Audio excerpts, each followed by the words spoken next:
احمد اور حسن پارک میں بیٹھے ہیں۔ شام کا وقت ہے، پرندے چہچہا رہے ہیں اور ہلکی ٹھنڈی ہوا چل رہی ہے۔ احمد خوشی سے بولا، حسن بھائی رمضان بس قریب ہی ہے، کتنی برکتوں والا مہینہ ہے نا۔ حسن مسکراتے ہوئے، بالکل احمد، یہ تو اللہ کی خاص رحمت ہے کہ ہمیں ایک بار پھر یہ مہینہ نصیب ہو رہا ہے۔ تم نے رمضان کی تیاری شروع کی؟ احمد، جی ہاں، میں نے کچھ نیک اعمال کا پلان بنایا ہے، جیسا کہ روزانہ قرآن کی تلاوت، نماز تراویح باقاعدگی سے پڑھنا اور غریبوں کی مدد کرنا۔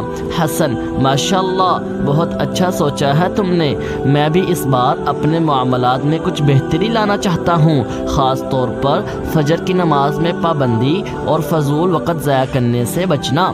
احمد، ہاں بھائی، رمضان کا اصل مقصد یہی تو ہے کہ ہم اپنی اصلاح کریں اور اللہ کے قریب ہو جائیں، اور ہاں، ہمیں افطار میں اسراف سے بچنا چاہیے۔ حسن، بالکل صحیح کہا، لوگ طرح طرح کے کھانے بناتے ہیں اور پھر کھانے سے زیادہ ضائع کر دیتے ہیں، حالانکہ رمضان تو سادگی اور تقوی کا درس دیتا ہے۔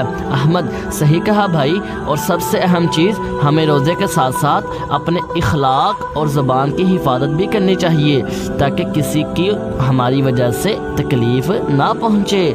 حسن، ہاں، ہمارے نبی کریم صلی اللہ علیہ وآلہ وسلم نے فرمایا، اگر کوئی تم سے لڑے یا برا کہے تو کہہ دو میں روزے سے ہوں، البخاری۔ احمد، سبحان اللہ، رمضان نیکیوں کی بہار کا مہینہ ہے، ہمیں اس کا بھرپور فائدہ اٹھانا چاہیے۔ حسن، بالکل احمد، چلو عہد کرتے ہیں کہ اس رمضان کو اپنی زندگی بدلنے کا ذریعہ بنائیں گے۔ احمد، انشاءاللہ، اللہ ہمیں توفیق دے کہ ہم اس رمضان میں زیادہ سے زیادہ نیکیاں کمائیں اور تقوی اختیار کر کے جنت حاصل کریں۔ حسن، آمین یا رب العالمین۔